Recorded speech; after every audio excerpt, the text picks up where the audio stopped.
One of the top logo design trends for 2020 is going to be badge logos, and in this video I'm going to show you my process from sketch to completed design on how I make badges. Welcome back, designers. My name is Mike Pickett. I am a vector and logo designer with nearly 20 years in the design industry. My goal with this channel is to help you become a better vector and graphic designer through tutorials, industry information, and just kind of talking head videos where we discuss kind of trends and what you need to do as a designer to get better. Now, as I mentioned at the start, we're going to look at badge logo designs in this video. So I'm going to walk you through my process. I went ahead and sketched out a badge logo design, something pretty basic, but it'll give you the gist of how these logos are put together. Now, there's multiple ways that you can make these logos. They don't have to be the same shape that I do. You're going to find them in round, triangle, diamonds, tombstones, many different shapes. There's even ones that don't really have a shape, they're just text, but you can still kind of see that outline shape on them. This is a two-part video because I didn't want to cut any corners. There's a couple of sections that are going to be sped up just so you don't get bored watching as I'm making decisions through the design process, but most of the process is going to be shown to you step by step. So make sure you follow along. If you haven't already, hit that subscribe button down below. If as you're watching this you're not understanding some of the tools that I'm going through, I've linked right up here my 20 Illustrator tools in 20 days videos. It's a playlist that shows you all the basic tools that you need to know to be able to do stuff like what we're designing in this video. Okay, enough with all the talk. Let's hop into Illustrator and I'll show you how to design a badge logo. Okay, so here we are inside of Adobe Illustrator once again, and I've went ahead and just got my image ready, and now I've used the place function, which if you don't know where place is, you can go up to File and then go to Place, or as you can see, you can go Shift-Command-P, and that's going to bring up your place function, which you can then select your image. Now, one quick little trick here, if you notice that little arrow in the corner, a couple of things about this. Number one, it shows you how many documents you've got here that you're going to be placing. I've got one, so right now I'm working on one of one. But I used to just drop the image, and it would end up being this giant photo that I would then have to scale down using my selection tool. Instead, if you go up here, just grab your corner, drag out a box, and if you see how it stays proportionate, I want that because I want it to be able to be the same size as my artboard. So I went ahead and dragged it out to the same height as my artboard, then just let go. And there's my drawing. So I don't have to worry about going in and scaling it. So our image is there. I'm going to go over to our layers panel, drop this out. I'm going to double click on my layer 1 and I'm going to go template and then dim image to 50%. I'm actually going to keep that at 50. It should be good enough, but we'll see. That's not bad. Let's drop that down a little more. Let's go down to say 30. Okay, that's better. To start with, we're going to go ahead, we're going to make a couple of shapes. So I'm actually going to start with the outer shape, and I'm going to use a pillbox for that, or a pillbox type shape, which is going to be my rounded rectangle tool. So I need to create a new layer for our artwork. I'm going to double click there, and I'm going to call this, actually let's go stroke. And now I'm drawing on that layer. So I'm going to zoom in just a little bit here. Get my pill shape kind of figured out where I need for height and width. And then I'm just going to hit my right arrow on the keyboard. So I don't have to drag any corners in now. I can just let go. And then I'm going to go A on my keyboard to grab my direct selection tool. And I'm going to highlight those 3 anchor points. So I'm going to drag it down. And you see I've got my smart guides on. So that's going to tell me when I'm intersecting with the bottom of that shape. And then I'm going to highlight this one down here at the bottom, which is actually 2. And I'm going to hit my minus or remove selected anchor points button up at the top. So to fix this, I've got these 2 anchor points here that have a smooth finish to them, and I actually want to convert them over to a square. So I'm going to highlight both of those, and we're just going to go square. And so that gives me square angles on that, or square corners, and we've got our tombstone shape now. I don't want this as a fill. I'm going to hit V on my keyboard so that I can grab it, and I'm just going to flip this down here, which gives it over to my stroke, and we're going to pull this up to, I'm going to say about 14 pixels. I think that looks good. Now our next step, I want to offset this because I want to get that inside one exactly the same sort of angles and everything else. So I'm going to highlight my shape. Again, V on my keyboard to get my selection tool. I'm going to highlight this. I'm going to go up to Object, down to Path, and then we're going to go Offset Path. Now the Offset Path tool, I'm going to hit Preview. And you can see that it's already given me my offset, which is actually out, right? Because right now we're at 10 pixels. And I'm going to drop this down because we want to go inside. Let's go to right about there, I'm going to say. So 28. And we're going to get rid of a couple of things here just to kind of clean this up. And I'm going to go ahead and work with that. I'm going to hit A on my keyboard. I want to get rid of this bar that's kind of in the middle here. And there's a lot of ways I can do this non-destructively. I mean, I could create a box that goes in here, but I'm pretty happy with the design, the way that the sketch is. I'm not kind of working on something and duplicating it and having to make changes to it to see what works.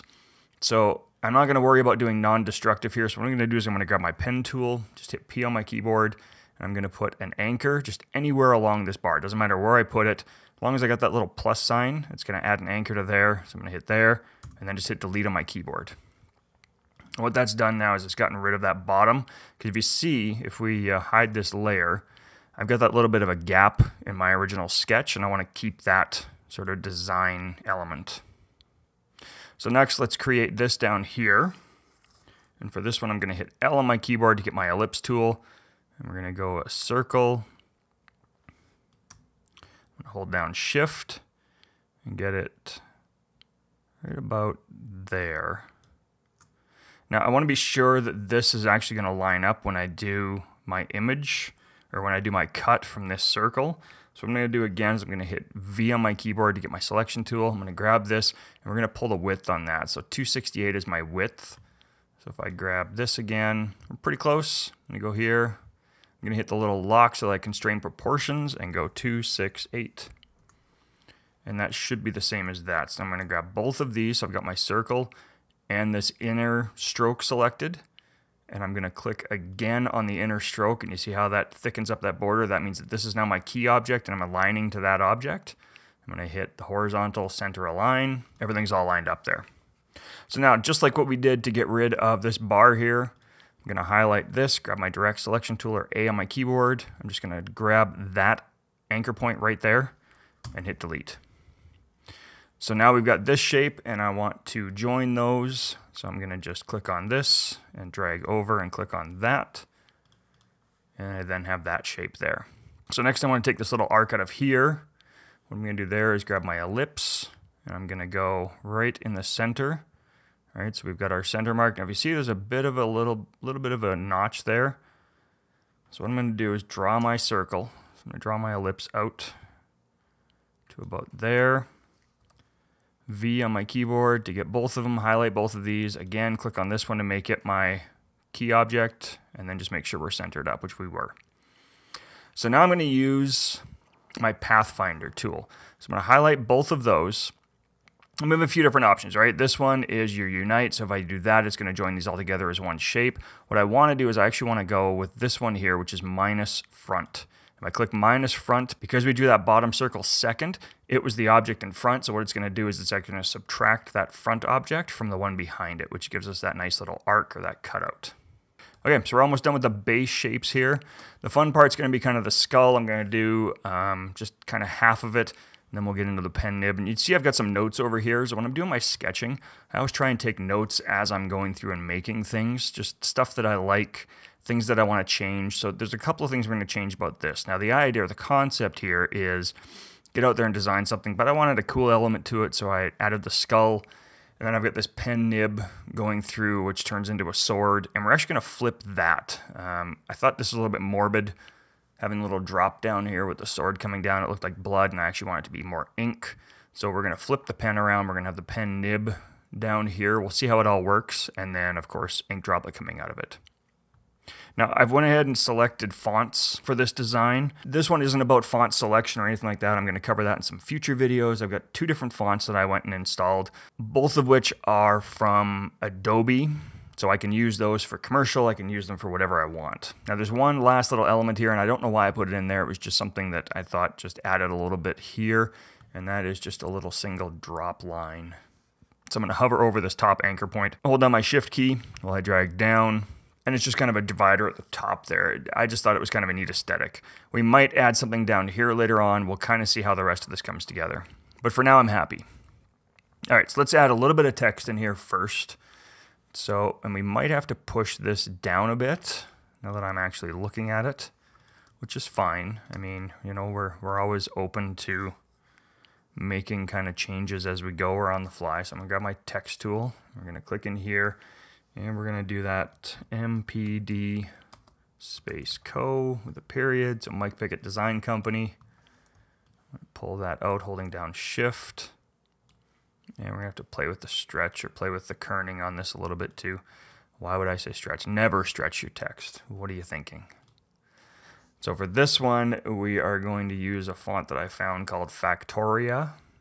And it was just kind of a nice slab serif font. I thought this one was kind of nice. It just kind of suited the design. All right, so I've got my text. Now what we want to do is I actually want to work on the spacing here.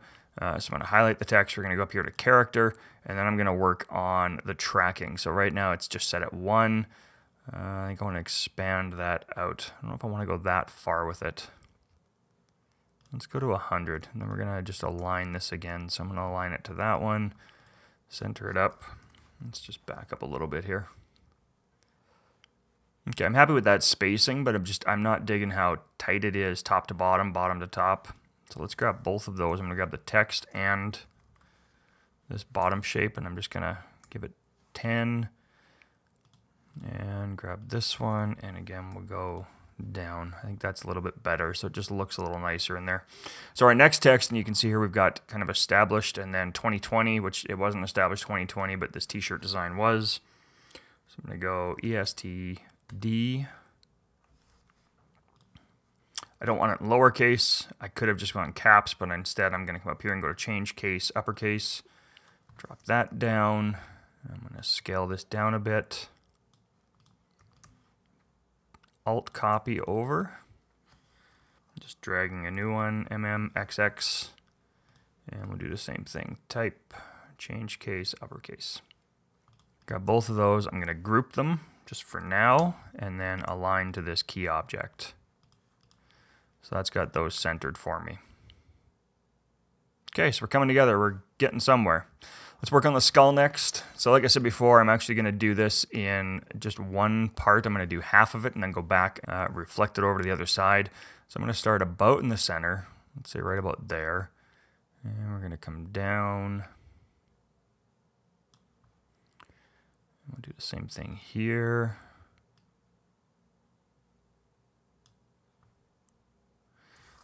While I've got this selected, I'm just going to grab my eyedropper, go back to my pen tool, and I'm going to start a new line right there.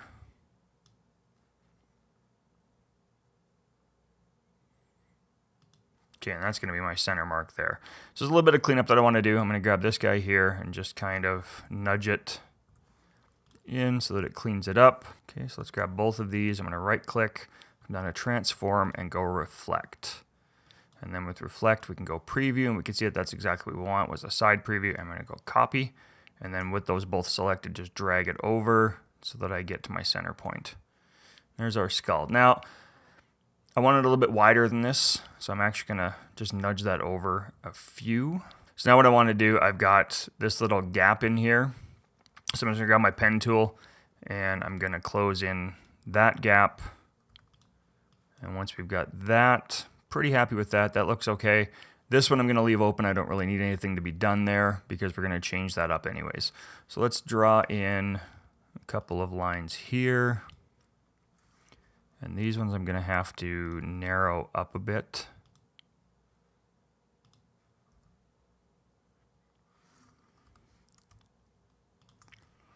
Let's knock them. We're going to go down, and I think I'll probably do the whole thing down. I like the outside stroke, but I think all of this. So I think the skull, I'm actually going to go to this width, which means I got to pull this in just a little bit more too. So I'm going to grab that, 1, 2, grab this, 1, 2. Okay, do a little bit of alignment here. So this aligned to this. And let's pull that one over, group those two together, and then align to the jaw as well. So I think we're good there. And we'll see, I might have to add some more in here. I think 3 is good enough for now. So let's go ahead and make our eyes. And these should be pretty quick.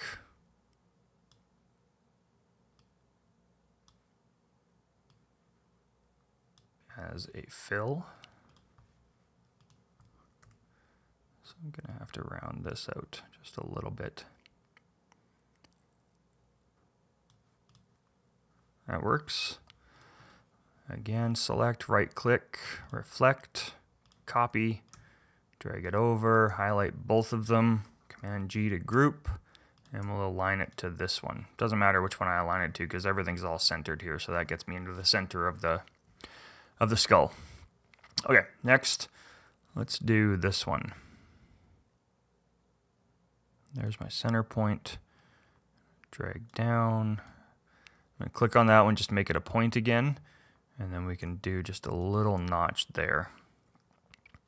Now I'm going to drag out anywhere, hit escape on my keyboard so that I stop drawing. And then I need my direct selection tool, so V, or my selection tool, sorry. And then I want to click once, and that way I get it selected. If I hadn't have done that, what would have happened is I still would have only had that bottom anchor point selected. And when I do my rotate or my reflect, I would have only reflected that. So you want to make sure that when you're drawing and then you escape out, click off your artboard and then click back onto that shape again so that you can do your reflect. So I'm going to right click, transform, reflect, and we're going to go copy again. And I'll just drag that over so it centers up. And there's our nose. I don't know if I'm completely happy with that, but I might just make it a bit smaller. Let's zoom in so we can make sure I get it right centered. So then A for my direct selection tool so I can join these. So I'm going to highlight both of those, hit the connect, same with that one, connect, and then I think we're just going to round these off just a little bit. Do the same with these ones, so shift click. I don't want to do that top one. So I'm going to come down here and I'm going to shift or hold, I'm going to click this one and then shift click on this one. And this one isn't highlighted, so that way when I pull this in, it's just the bottom 2 points that I'm pulling in on. I'm just going to go 1 pixel there. I think that's good. So that's got that. Now I'm wondering if we should do some round caps on these instead of square. Let's just see what that looks like. I think it suits it better. And then if we do this, we just do a round. I don't think that made any difference, did it? No. Okay. Let's go this way then instead. So I'm going to click on that, and if I do, let's see, 10 pixels, that's better. Yeah, that cleaned that up nice. So I'm just going to shift click, and that gets me up to 10. Now I'm wondering if we shouldn't go flat on these with round here, but I think there's enough of a difference there that it's okay. So next, let's get our pen nib and our pen done. And again, we're going to be flipping this around, but we're good to start. So I'm going to go with a rectangle, hit my M tool, and I'm just going to draw this out like that. Align everything before I start drawing more. So there's that. Go to my pen tool. I'm going to draw a couple of nodes here, a couple of anchor points. Make sure that those two are aligned. Align to selection, good. And now what I want to do is pull those out at the same. So I'm going to hit S on my keyboard with both of them highlighted. My point automatically goes to the center, which is good. So I'm going to click once in the center, and then I'm just going to drag these out. And we'll get that nice nib shape that I want. Now we need a circle. I'm going to hit L on my keyboard for my ellipse tool. Draw out a circle. I'm going to flip that so that it's filled, and then we're going to increase that to about 20. Now we'll go down to 15. Might have to go a bit smaller on that, or I might have to extend these out. Let's do that. Let's pull these out just a little bit more. So I'll highlight both of those, hit S again, center that up, and then get those out just a bit more. Perfect. Now my pen tool so that I can draw that one. And then I think this needs to be dropped down just like 5 pixels. Okay. And I'm going to pull that nib up just a little bit. All right, so there we go. There's our nib. Now again, we're going to rotate that, and I'm going to pull it down so that it's inside of this. Now I just want to check something here. Let's see that we're grab this one minus the outside, group that all together, and then I'm gonna get that centered up. There we go. Okay. Now I think the pen nib's gonna have to go up in here just to fill in this spot rather than down here, so I'm probably gonna end up moving this ink droplet up and having it be a little bit bigger. Same with the established.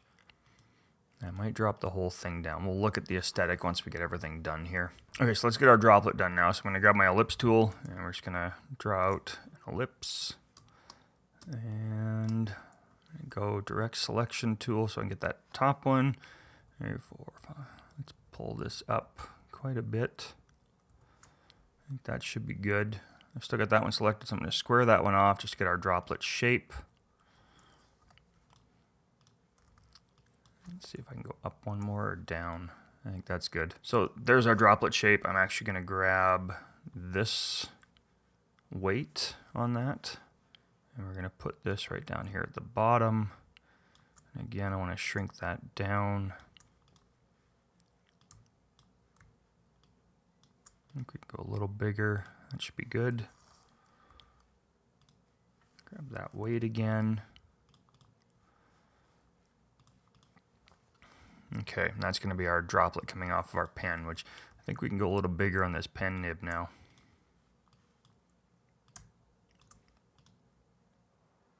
Let's go with that. These can come up in size, so I'm going to ungroup them. And let's say 20.